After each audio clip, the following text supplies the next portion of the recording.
Next up is another Amazon original show called SOLOS.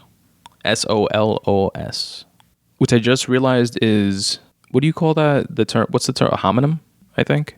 Don't quote me on that though. Like when a word is spelled the same way forwards and backwards. Anyway, the show was created by David Wheel. The writers of the show are David Wheel, Becca Bowling, Stacey Osei Kufor, and Tori Sampson. And this is the official synopsis of the show. 7 unique character-driven stories. Each character will set off on a thrilling adventure in an uncertain future, and they'll come to reckon that even during our most isolated moments, we are all connected through the human experience. Now, that to me sounds pretty good in describing the show, but a little too sci-fi fantasy-ish, which I don't consider the show to be, even though, I don't know, I have like a weird relationship with like fantasy and sci-fi, and this coming from somebody who wrote a science fiction novel. But I generally don't like that like fantastical fantasy like type of thing, which sci-fi like, blurs a very close gray line with. But like something like Back to the Future, for example, one of the greatest trilogies ever, in my opinion, definitely one of the best 80s movies, that is technically considered a sci-fi movie because it plays with the theme of time travel. But this show is more, in my opinion, it's more like a Black Mirror-ish, which again, it's also like sci-fi because it's dealing with near future, different types of realities and artificial intelligence and stuff like that. But I don't know, maybe it's my own bias and maybe I'm wrong on it. But like when I think like sci-fi and like fantasy and stuff like that, I think like hobbits and wizards and Harry Potter, like fantastical like type of things, magic and shit like that. And again, I could be wrong, but that's not what this is. Anyway, what I love about this, and this I know is not everybody's thing, but I love monologues and I love dialogues, and kind of like that self-exploration that's going on within a monologue when someone is both speaking aloud but also kind of like speaking to themselves. It's kind of like the way I see like free writing. It's like sometimes I'm free writing in generalities and for others, and maybe with the thought that maybe somebody someday might read this, but at the same time, and more so, it's kind of self-reflection and I'm speaking to me. And in a lot of cases, trying to like understand and realize something and work through something within myself. And I see like monologues as like the verbal version of that, and dialogue's a close second. But anyway, each of these shows, there's only one and sometimes 2 characters within each of these like episodes. And it's a mini series that only has, I believe it's 7 episodes. Yes, 7 unique character-driven stories. And in the cases where there are 2 characters rather, the second character is like an artificial intelligence in most cases. But I'll spoil for you a couple of stories of the 7, a couple of my favorites. The first one of which was a mother that's home alone, a pregnant mother that's home alone. There is a blizzard going on outside, and you can like see it through the windows, and she's also playing the radio, and the radio says, bridges and tunnels are now closed, everybody stay in your homes for the next 24 to 48 hours, etc., etc. It's describing like how bad the blizzard is, and she's pregnant, so you kind of see like what's coming. It kind of looks like a regular house, a lady in her kitchen, but the radio looks like futuristic. It's like a hologram-ish type of radio, and like the lyrics of the song she was listening to were like projected up like in a hologram, so you could like read them. But everything else like looks regular, like current times.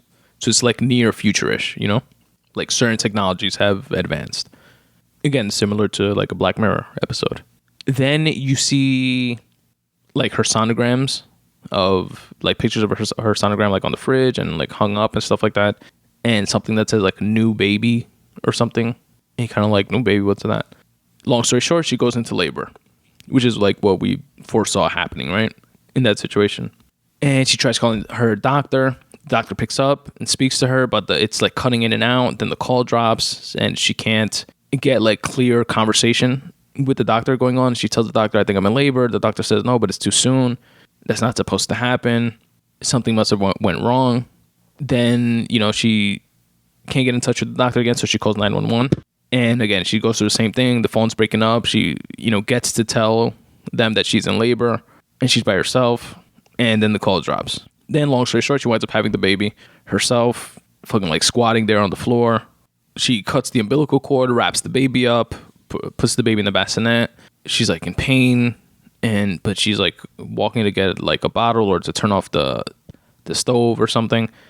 And then she hears something in the next room where she put the baby in the bassinet. And she goes back and the baby's not in the bassinet. You're like, what the fuck? Did somebody like break in and take the baby? Like, what's going on? Then you hear like running around. And then she looks behind her and the baby is there. And the baby's like 2 or 3 years old. And you're like, what the fuck?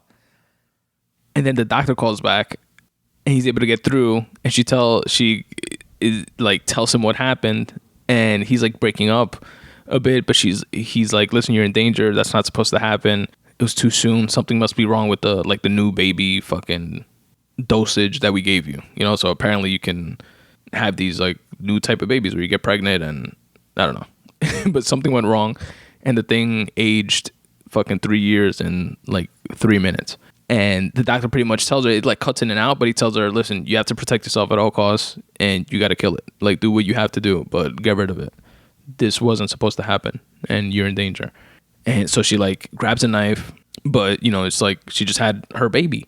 So she's like, what the fuck do I do? Then a little while later, the baby's now fucking 11 years old. And he's like, I'm hungry. Can you give me milk or this, that, whatever? Make me a sandwich. And she's like having this dialogue with the baby and also going through the cognitive dissonance of, am I going to kill my own kid? Like what's going on? Then the kid turns like 18. After a little while, and they're like speaking. And then the cops show up. And they knock on the door and they say, are you all right in there? We got a call about a disturbance or something going on. And she's like contemplating now, like what to do. And spoiler alert, by the way, I pretty much told you like the entire show. But she winds up telling the cop that she's okay and it's just her and her son that are there. And then like the show ends. And it's like really interesting. Each show is like completely different, first of all. But it's like around that same type of theme. Like you by yourself in a specific situation.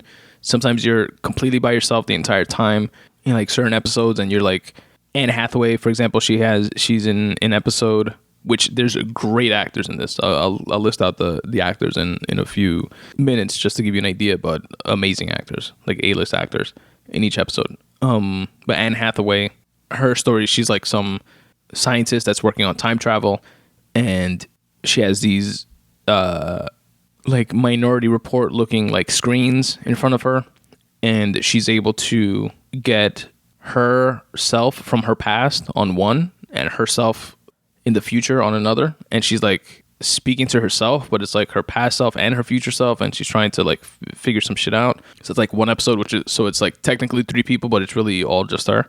There's an episode with Anthony Mackie, which is interesting, and it's a future where you can order a clone of yourself if you have enough money.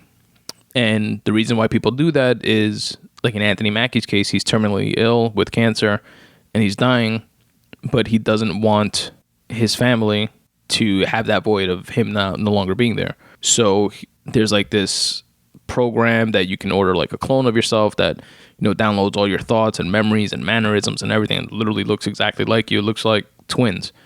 And you get to meet them before you die and interact with them. And then when you die, he like takes your place in the family, and your family can go on, knowing that that's not really you, but that's like a substitute for you or whatever. So they don't like have that void. And in that episode, like the entire episode is Anthony Mackie, his character, speaking to his clone. So it's again, really himself, but he's like speaking to him about like family and first off not being okay with the whole thing and like pushing back against it. And then kind of like getting to know himself a little bit more while he's like describing his family and why he's doing this for his family, and telling his clone certain things about his wife and certain things about his children, like what he's going to miss the most and like stuff like that. And it's really like intimate and interesting in that way.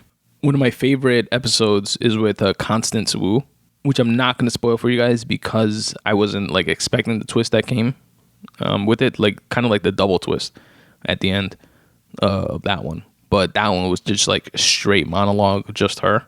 And yeah, it's just a really interesting show if you're into that type of thing. And let me tell you which characters are in this, and so I can leave you with that. You have Anne Hathaway, like I said before, Constance Wu. You have Helen Mirren, Anthony Mackie, Nicole Bahari, Uzo Aduba, which is Crazy Eyes from Orange is the New Black, Dan Stevens, and Morgan motherfucking Freeman, who is technically in all 7 shows because he, of course, does voiceover. But he is also like the star of the last episode. Anyways, that is Solos, which is another Amazon original miniseries, which you can check out on Amazon Prime Video.